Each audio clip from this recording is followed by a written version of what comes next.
Je suis très honoré que Daniel Nahon et surtout aussi que Claude Allègre aient pensé à me demander de donner cette conférence. Il se trouve qu'elle tombe à point puisque vous savez que dans la dernière loi de programmation de la recherche, il y a, on doit définir une stratégie nationale de recherche. Alors, comme on aime les acronymes, maintenant, ça s'appelle SNR. Et au sein de cette stratégie, 10 directions ou 10 défis ont été nommés. Et l'un des défis s'appelle défi démographique et sécurité alimentaire. Et on m'a demandé d'en être ce qu'ils appellent le pilote. Heureusement, j'ai un copilote qui connaît tout ça et qui connaît les détails du ministère mieux que moi, parce que tous ces grands plans sont assez difficiles à maîtriser, mais du coup, j'ai été replongé dans la question qui est exactement celle qu'on m'a demandé de traiter aujourd'hui. Donc, je vais essayer dans une petite demi-heure de vous montrer ce qu'on peut penser actuellement de l'évolution de la population mondiale. Je montrerai d'abord les choses comme elles sont, puis progressivement, je serai un peu critique sur ce qu'on peut dire non pas à moyen, mais à long terme. Et je passerai aux conséquences sur l'alimentation. Mon but sera de vous montrer que, malheureusement d'ailleurs pour ma profession, mais la question démographique n'est sans doute plus la question la plus importante en matière de défis alimentaires, mais plutôt les usages multiples de la production agricole. Il s'est produit une mutation très forte au cours des à peu près 30 dernières années. La production agricole, qui était essentiellement une production destinée à l'alimentation, est en train de devenir une production multi-usage et donc d'être un produit qui s'échange et qui fait partie de toute l'économie mondiale, avec les risques que cela pose sur le partage de son utilisation entre l'alimentation, l'énergie et même l'industrie, et surtout aussi les fluctuations de prix et les spéculations. Vous savez qu'au cours des 4 dernières années, les cours notamment des céréales et particulièrement du blé ont parfois été, en l'espace de 3 mois, multipliés par 2,5 ou divisés par 2, ce qui est un problème qui sort complètement de la démographie et même d'une certaine manière des questions fondamentales d'agriculture. Voilà pour mon introduction. Alors là, je vais vous montrer un certain nombre de courbes ou de schémas parce que c'est plus simple de les montrer que d'en parler sans aucun matériel. Là, vous voyez les hypothèses que font les Nations Unies sur l'évolution du monde démographique de la population mondiale jusqu'en 2050. En fait, dans la dernière version que je montrerai ensuite, on va jusqu'en 2100 en termes de projection démographique. Le mot projection est plutôt utilisé que celui de prévision. Malheureusement, bien que les spécialistes fassent une distinction précautionneuse entre les deux, en fait, on utilise les projections comme des prévisions. Et on utilise presque toujours celle que vous voyez en rouge, qui est la prévision, projection moyenne de la population. Vous connaissez son résultat, ça sera à peu près un peu au-dessus de 9 milliards d'habitants en l'an 2050 pour l'ensemble de la planète. Et puis à côté de cela, il y a 2 hypothèses, une haute et une basse. Et j'attire votre attention sur l'hypothèse basse. Vous voyez, c'est la bleue. Vous voyez qu'elle suppose que, éventuellement, un peu avant 2050, la population mondiale pourrait plafonner et commencer à diminuer. C'était une hypothèse impensable il y a une dizaine d'années, mais progressivement, elle a fait son chemin. Et il y a 5 ans, d'ailleurs, l'UNESCO avait organisé un colloque important qui s'appelait « Explosion ou implosion démographique ». Et il est clair que si jamais la population mondiale se met à plafonner et commence à diminuer, on va avoir des prophètes de malheur de la disparition du genre humain, comme on a eu des prophètes de malheur de l'explosion démographique. C'est ça qui est bien dans la démographie, c'est qu'elle fait toujours peur. Alors, quand on détaille comment font les Nations Unies ont ils appellent ça une division de la population. C'est un terme presque militaire, mais rassurez-vous, c'est des gens très pacifiques, et qui est à New York, dans le bâtiment des Nations Unies. Et cette division s'adresse à tous les pays, demande aux pays de faire part de leurs prévisions et projections démographiques, puis en fait une synthèse. Alors bien sûr, il y a des pays qui ne répondent pas, donc la division de la population bricole son affaire. Par exemple, l'Afghanistan ne donne pas effectivement tout le détail de sa population. Donc les Nations Unies, en fonction des pays voisins ou analogues, font la prévision pour l'Afghanistan. Et puis, tout est mis ensemble, et c'est de cette manière-là qu'on a des projections mondiales. Si je vous dis cela, c'est que vous verrez que ça a des conséquences dans la manière même dont on envisage l'évolution des paramètres démographiques dans le futur. Mais pour l'instant, je vous montre juste deux exemples. D'un côté, les BRIC, donc Brésil à nouveau, Russie, Inde et Chine, et puis en dessous l'Union européenne. Vous voyez que les prévisions pour l'Union européenne peuvent se résumer à une idée simple, ça ne va pas beaucoup changer. On restera autour de 500 millions. Ce qui va changer peut-être, c'est qu'il n'y aura plus d'Union européenne en 2050, ou bien qu'en 2050, l'Ukraine, peut-être même la Russie en feront partie. Donc ce sera des changements qui seront des changements politiques. Si vous prenez quelle était l'Union européenne en 1954 au moment du traité de Rome, il y avait 140 ou 160 millions d'habitants. Il y avait les 6 pays fondateurs. Et en revanche, vous voyez que pour les BRIC, pour les pays émergents, donc, l'hypothèse moyenne est une hypothèse de stabilisation. C'est la courbe qui est en brun. Et l'hypothèse en bleu clair bas, c'est une décroissance qui risque d'être même relativement rapide et assez proche, c'est-à-dire vers 2030. On est ici pour l'instant. Alors, quand on regarde pourquoi est-ce que la population mondiale continue à croître si les BRIC, qui font déjà plus de 3 milliards d'habitants, ou tout juste 3 milliards d'habitants, sont en train de se stabiliser, c'est qu'il y a une partie du monde qui s'accroît assez vite actuellement, c'est l'Afrique, mais l'Afrique subsaharienne. Là, au nord de l'Afrique, le Maghreb, par exemple, est en voie de stabilisation. La fécondité maintenant en Tunisie est inférieure à celle de la France. Et sans doute, c'est ce qui est en train d'arriver en Algérie et peut-être au Maroc, où on est dans un mouchoir, c'est-à-dire les derniers chiffres donnent 2,3, 2,4 enfants par femme dans ces pays, Maroc et Algérie, alors que la France est à 2 enfants par femme. Donc la partie croissante va être l'Afrique subsaharienne et particulièrement l'Afrique équatoriale et tropicale nord. Le cône sud de l'Afrique est déjà à une fécondité assez faible. L'Afrique du Sud est passée au-dessous de 3 enfants par femme il y a quelques années. Donc c'est vraiment c'est une moitié de l'Afrique, si vous voulez, qui est concernée. Une moitié aussi qui a des possibilités de croissance. Mais parmi cette moitié de l'Afrique, je vais faire un détail. Simplement, je vous montre là, c'est un graphique où vous avez quelle est la part de l'Afrique et la part du reste du monde dans l'accroissement démographique. Alors j'ai pris un accroissement tous les 5 ans, c'est-à-dire qu'actuellement, sur les 400 millions de personnes prévues dans les 5 ans à venir, il y en aura 100 millions en plus dans l'Afrique subsaharienne, 300 millions en plus en Inde, en Amérique du Sud, dans tout le reste du monde. Et regardez comme ça change, puisque quand on arrive, et c'est les prévisions moyennes des Nations Unies, quand on arrive pratiquement en 2050, vous avez à ce moment-là, l'Afrique subsaharienne représente les 3/4 de la croissance démographique mondiale, et tout le reste du monde ne représente plus qu'un quart. Et c'est là qu'on peut être saisi quand même d'un certain scepticisme, parce que quand on regarde ce qui se passe dans certains pays d'Afrique subsaharienne, je vous ai mis les prévisions moyennes des Nations Unies pour des pays du Sahel. J'ai mis en 2010 la population, et en 2050, la population moyenne prévue par les Nations Unies. Il y a de quoi être un petit peu étonné, si vous voulez. Le Tchad est à 11 millions, il ira vers 33 millions, mais regardez le Niger. C'est actuellement 16 millions d'habitants. Le Niger est censé, dans ses prévisions, atteindre en fait 70 millions d'habitants, donc plus que l'Allemagne à la même date.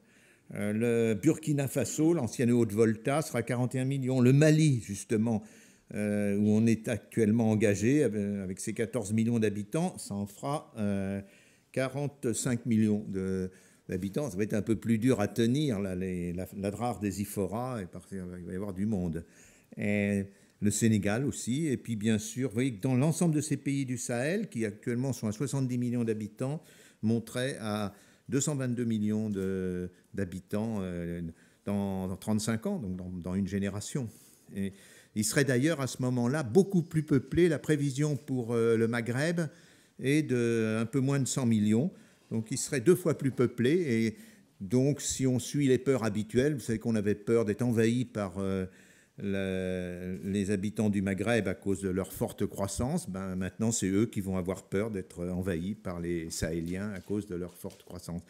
J'ai un doute, si vous voulez, sur la possibilité de tels chiffres, et vous verrez que je l'argumenterai ensuite, parce que d'abord, il y a une autre façon de voir les chiffres, et là j'entre dans la critique de ce que je vous ai montré, ce que donnent les Nations Unies avec l'approbation des différents pays du monde.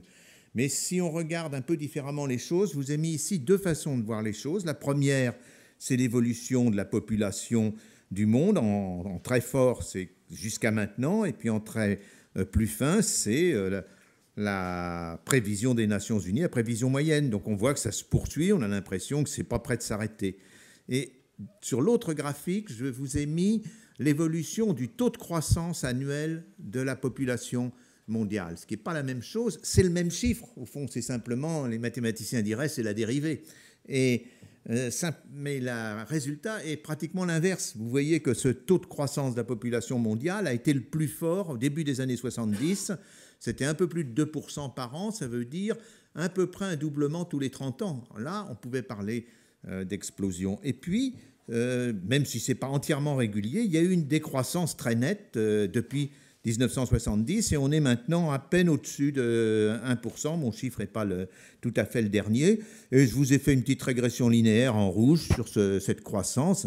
C'est assez sommaire, mais ça vous indique quand même assez nettement que va arriver autour de 2050, eh bien, on arriverait à une croissance nulle, donc un maximum. Et à partir du moment où la ligne rouge a croisé l'axe des abscisses, eh bien, la population mondiale devrait commencer à diminuer. Je ne sais pas que je revendique que le second graphique soit plus juste que le premier, mais je crois qu'il faut regarder les deux à la fois. Et le premier a tendance à exagérer la poursuite de la croissance. On dirait le second a tendance à exagérer la poursuite de la décroissance. Bien. Mais ça vous montre que cette croissance démographique et cette explosion est maintenant sans doute terminée et les prévisions de Nations Unies surestiment sans doute les possibilités de la croissance mondiale. Alors que valent ces projections? Je vais maintenant faire une autre méthode, c'est-à-dire j'ai regardé quelles étaient les prévisions, les projections des Nations Unies depuis qu'ils en font à l'échelle mondiale, depuis que la division de la population en fait, c'est-à-dire depuis 1963. Donc je vais vous montrer 3 graphiques. Celui-là reprend l'ensemble des projections moyennes faites par les Nations Unies. Alors en 63, on n'allait pas très loin, on allait jusqu'en 2000. En 68 aussi, c'est la courbe en bleu clair. Et puis ensuite, en 90, on est allé jusqu'en 2025. Et puis en 2004, 1994 et 2010, on est allé jusqu'en 2050. Et même, vous le verrez, en 2010, on est passé à 2100. Et ce que vous voyez, c'est que finalement, ce n'est pas si mauvais. Globalement, il y a eu quand même des changements assez nets entre 1994 et, par exemple, 2004, puis en 2010, une légère remontée. Mais ce qui est vrai à l'échelle du monde n'est pas vrai du tout à l'échelle des différents pays, et ça va compter pour les questions alimentaires notamment. Et si vous prenez différents pays, je vais vous en montrer seulement 2. Ici, vous avez l'Iran. Voilà les projections successives faites par les Nations Unies. Alors peut-être je vais reprendre ce que vous avez en abscisse, c'est les années, c'est le temps. Et puis ce que vous avez en ordonnée, c'est l'effectif de population. Et chaque courbe correspond à la prévision faite l'année indiquée. Par exemple, la courbe rouge, c'est la prévision d'évolution de la population iranienne faite en 1994. Donc vous voyez, ça commence... Le début de la courbe est effectivement vers 1990, qui étaient les derniers chiffres de l'Iran. Puis ensuite, ils sont allés jusqu'en 2050. Donc ces courbes-là ont toutes été des courbes projetées, si vous voulez. Mais avec le recul du temps, on peut voir que valaient ces projections, que valaient ces prévisions. Il me semble que c'est très intéressant et très important parce que c'est très beau de faire des prévisions, mais il faut aussi les évaluer, ce qu'on fait extrêmement rarement. Et les évaluer, ça veut dire regarder ce qui s'est passé et voir quel est l'écart par rapport aux prévisions. Il ne s'agit pas du tout non plus de faire une critique, de dire la prévision est impossible, etc. Mais il s'agit de comprendre pourquoi certaines prévisions se sont quand même lourdement écartées de ce qui s'est réellement passé, parce qu'elles se sont peut-être écartées pour la même raison que celles que nous sommes en train de faire s'écarteront aussi de la réalité.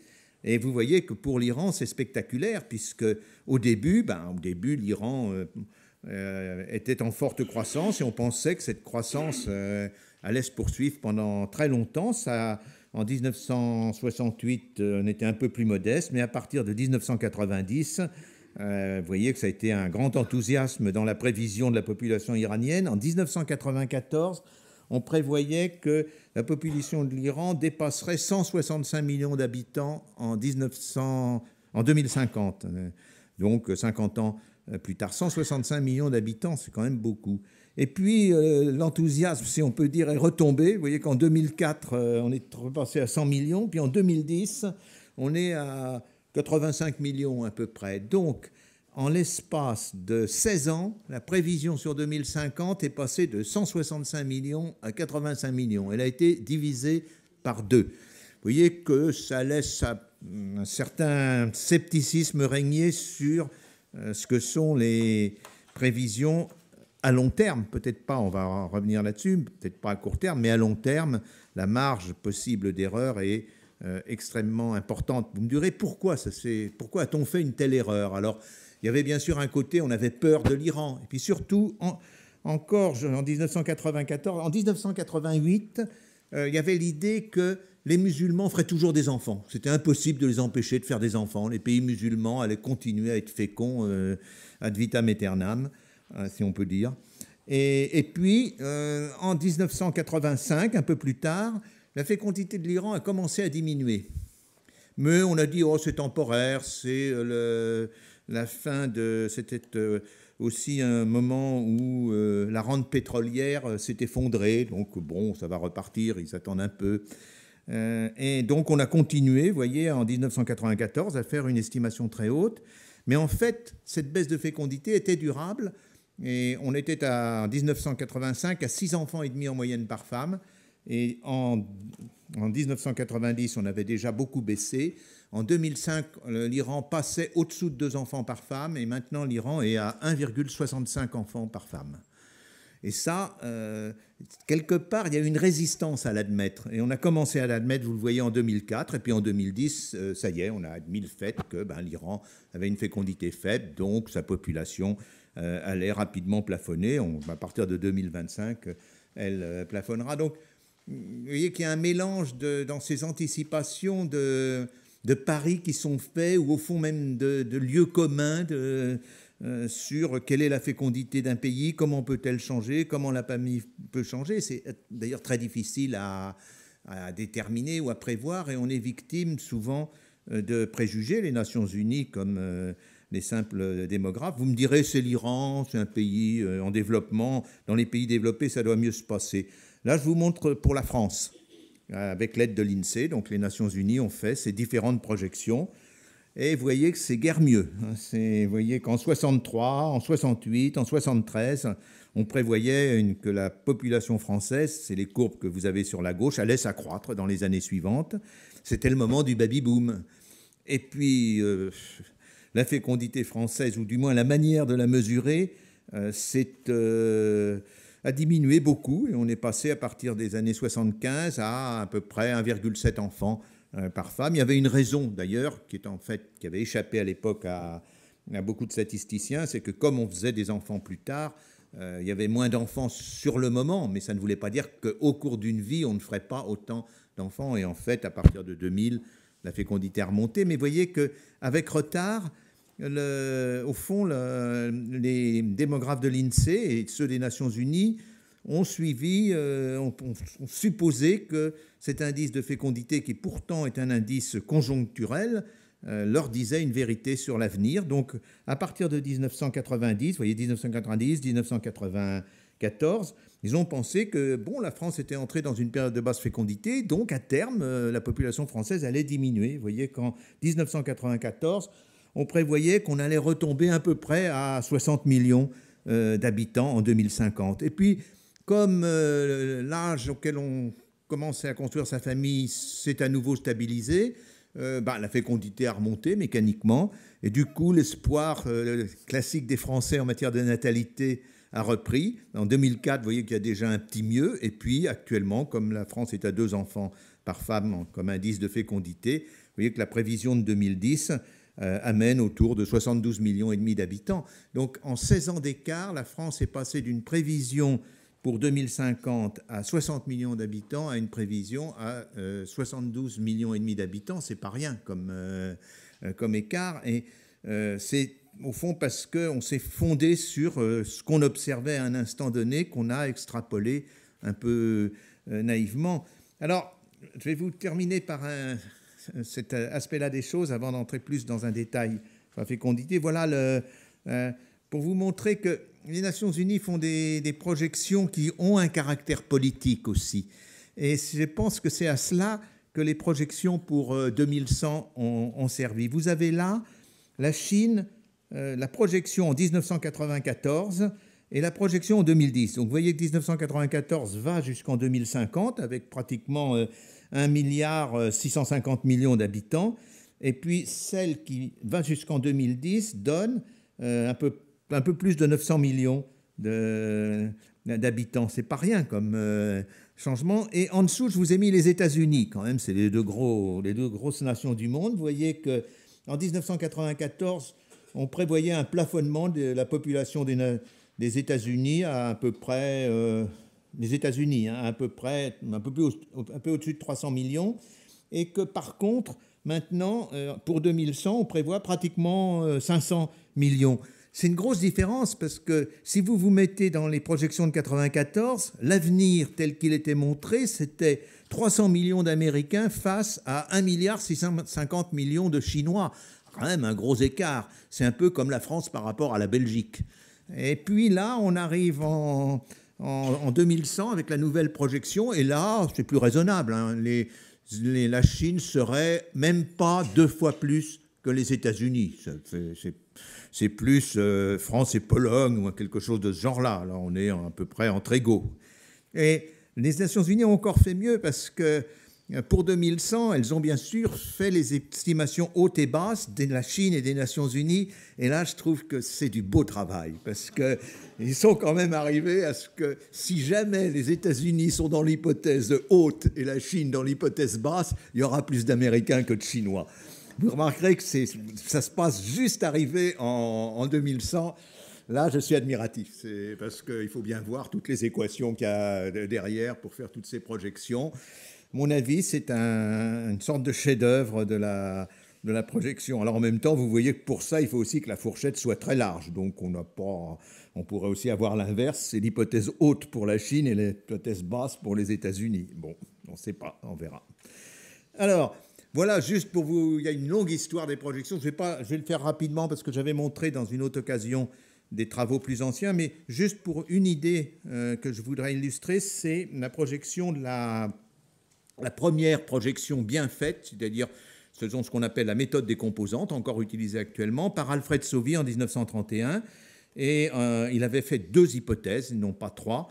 Et dans une hypothèse, la population de la France en 1980 descendait à 39 millions d'habitants. Vous voyez en haut, c'est une dégradation. Et puis dans l'autre hypothèse, elle tombait à 29 millions d'habitants en 1980. Alors, ce n'est pas ce qui s'est produit. Vous voyez en rouge, c'est ce qui s'est produit. Alors on dira, bon, il s'est quand même beaucoup trompé sur 1980. Mais je vous ai mis dans l'encadré bleu, c'est ce qui s'est produit avant-guerre. Sauvy a fait une bonne prévision sur l'avant-guerre. La courbe rouge, la réalité de la population française a bien été entre ces 2 hypothèses. Simplement, est-ce qu'il pouvait prévoir la guerre? Oui, peut-être. Est-ce qu'il pouvait prévoir que la France serait battue? Peut-être.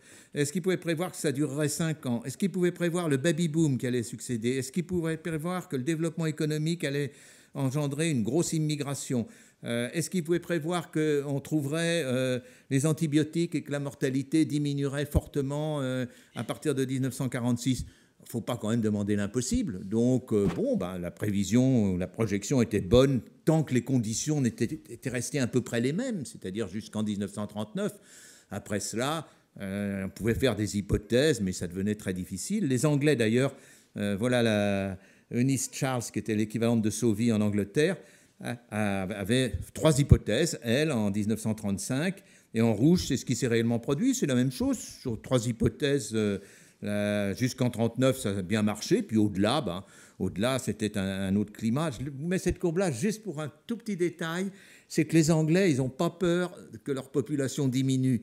L'une des hypothèses prévoyait, vous le voyez, qu'en 2000, on était en 1935, en 2035, dans l'hypothèse basse, il serait resté moins de 5 millions d'Anglais. Ça ne leur faisait pas peur. Ils ont toujours pensé qu'ils étaient trop nombreux, les Anglais, particulièrement que les pauvres étaient trop nombreux en Angleterre. Pour ça qu'ils en envoyaient des charretées entières, enfin plutôt des bateaux entiers en Australie. Alors, la difficulté, c'est de prévoir la fécondité. Et les Nations Unies, voilà, je vais aller assez vite, mais juste pour vous donner l'idée, les Nations Unies prévoient qu'il y aura une convergence de la fécondité, que tous les pays à bout de parcours vont être très proches. Voilà ce qu'ils prévoient. Alors les pentes les plus brutes, c'est pour l'Afghanistan et puis pour le Nigeria.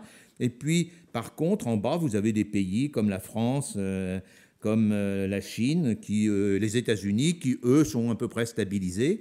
Et ça, c'est pour les dernières prévisions, celles de 2010. Vous voyez là, jusqu'en 2100, ce que prévoient les Nations Unies. Les Nations Unies, c'est un peu leur rôle. Elles prévoient qu'à un moment donné, l'harmonie va régner sur Terre et qu'à peu près tous les pays vont avoir le même régime. Donc, la fécondité va converger. Alors, est-ce que c'est vrai? Est-ce que ça s'est passé? Ici, regardez la fécondité de la France et de l'Allemagne depuis plus de 50 ans.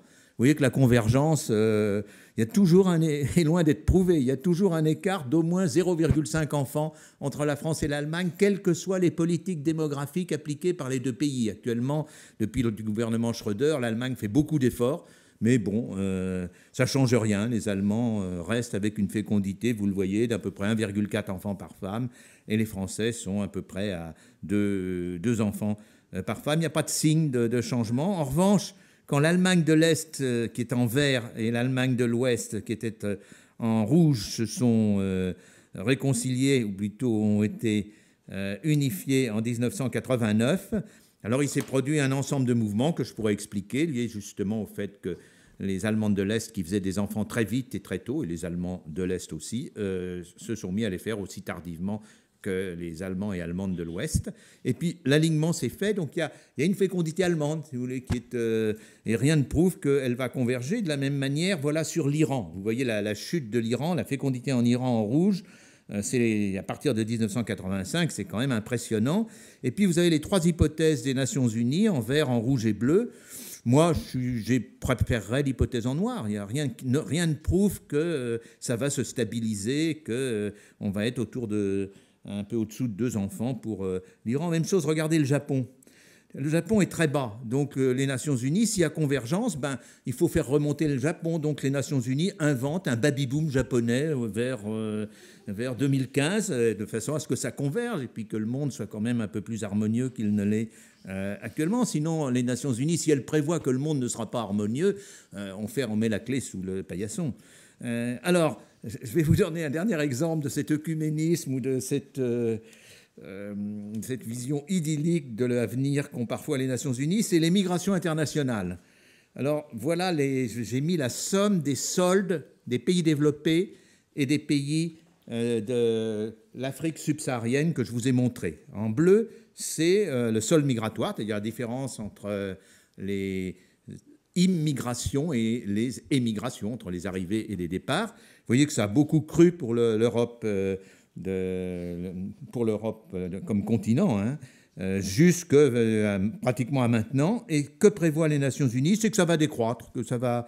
Et pour l'Afrique subsaharienne, au contraire, l'immigration l'a emporté de plus en plus.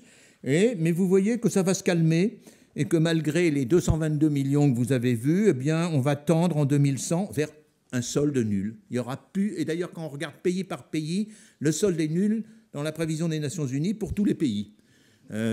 Oui, si l'harmonie règne, il n'y a pas de raison qu'on quitte un pays pour un autre, qu'on en préfère un pays à un autre. Donc, assez largement, derrière, c'est un exemple extrême, mais c'est pour dire que derrière ces projections, l'idéologie rôde, et aussi les intérêts, c'est l'intérêt des Nations Unies de se comporter de cette manière. Donc, elles font une projection de cette manière, et ça peut être considéré comme sympathique, mais il faut le prendre en compte quand on se demande est-ce que c'est cela qui va réellement se passer. Et moi, je pense que non. Comme vous le voyez, c'est très peu sûr que cela se passe de cette manière-là.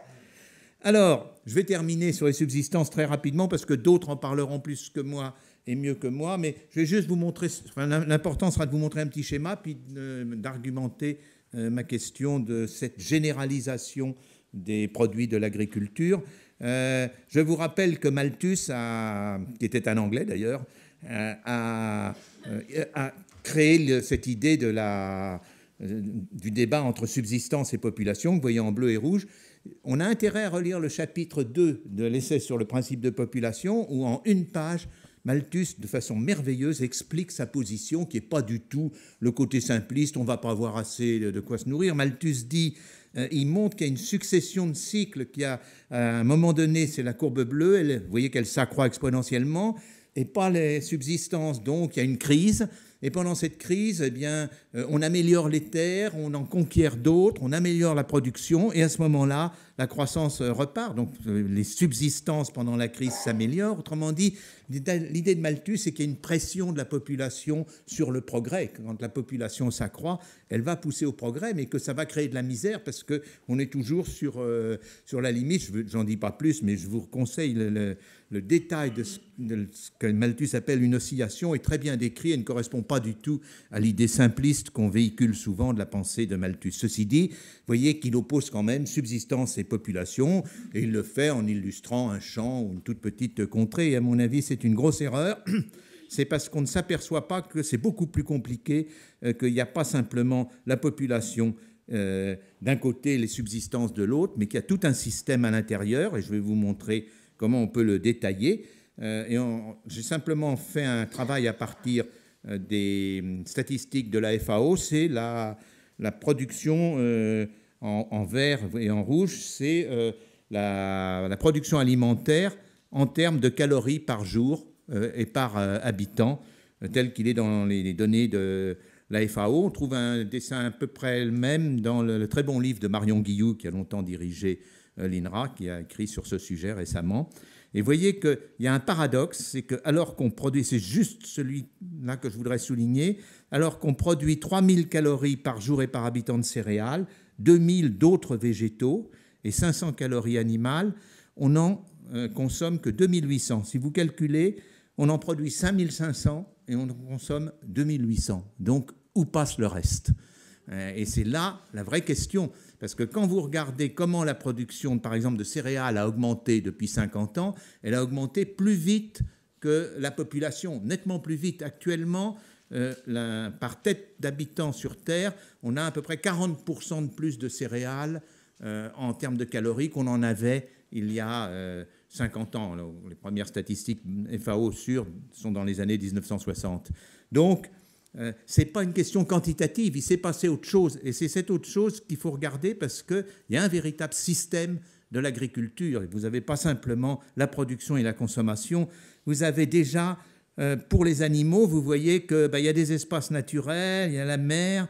Mais pour arriver à l'ensemble, il faut tenir compte de ce qu'on fait des céréales. Alors vous avez des pertes qui sont du gaspillage. C'est un gaspillage qui n'est pas ce que vous laissez dans votre assiette, c'est aussi ce qui pourrit dans les champs, dans les greniers, mais aussi maintenant, et sans doute le plus important, ce qui est gâché par les grandes surfaces notamment, qui jettent en abondance des produits parce qu'ils sont remplacés par... Enfin là, il y a tout un mécanisme qui commence à être compris, qui est assez inquiétant. Et vous voyez que déjà, la disponibilité est moindre, mais surtout, vous avez une grande partie des céréales et des autres végétaux servent à la nourriture des animaux et du coup, il faut les compter dans la production animale. Regardez, c'est loin d'être négligeable. Vous voyez qu'il y a 1650 kilocalories qui viennent des céréales et des autres végétaux, qui ne vont pas directement aux hommes, qui passent par les animaux. Mais regardez, il n'y en a que 300 qui redescendent, parce que vous avez ce qu'on appelle la loi des chaînes écologiques, et lorsque vous donnez un certain nombre de calories à manger à un animal,